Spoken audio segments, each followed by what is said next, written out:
Hi, today we're going to take a quick look at the MIDI support in Aerodrums and how it can be used to trigger VST drum plugins or record into a DAW. The first thing you'll need to do on Windows is set up a virtual MIDI cable so that Aerodrums can communicate with other MIDI applications. We recommend you download a free program called LoopBE1 for this. After installing it, you should have a new icon in the taskbar notification area, and a new MIDI port called LoopBE internal MIDI will be visible to both Aerodrums and your DAW. Now, having run Aerodrums, you should go to the MIDI screen. Make sure MIDI only is selected and choose the LoopBE port. This will tell Aerodrums to output MIDI notes to the port instead of triggering its own sounds. You can now go back to the drumming screen. Now let's go to our sequencer.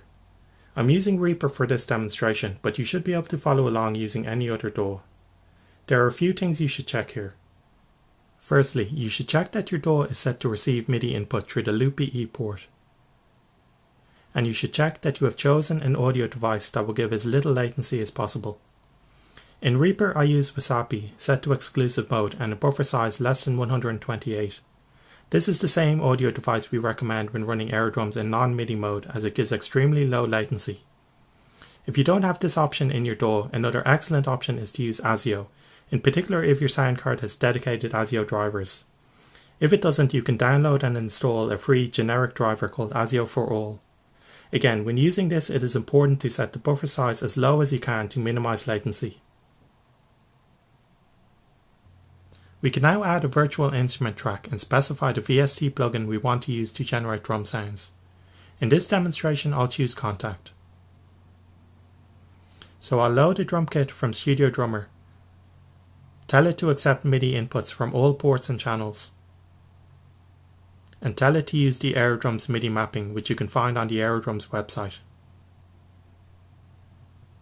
At this point we can play Aerodrums and we will hear sounds triggered from Contact. For recording use, you might want to drag and drop a backing track here to play along to, or you might want to enable a click track to make it easier to edit the drums, or so that you can easily add additional MIDI instruments, for example. I'll now go ahead and enable a metronome at 118 BPM, hit record and play a bit.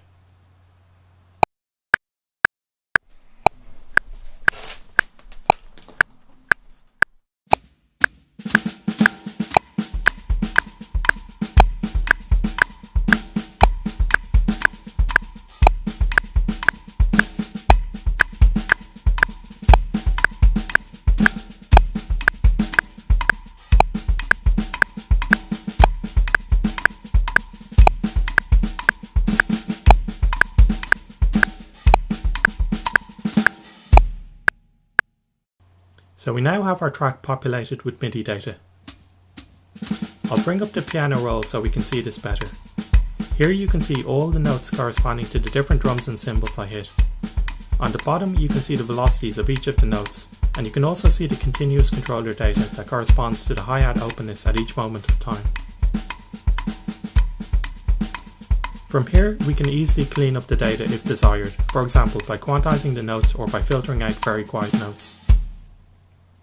So that's pretty much all you need to know to trigger external drum samplers and record using Aerodrums. Make sure to check out the Aerodrums website where you can download MIDI mappings for many popular VST drum plugins. And as always, if you have any questions, email us or post them on the Aerodrums forum and we'll get back to you. Thanks a lot for watching.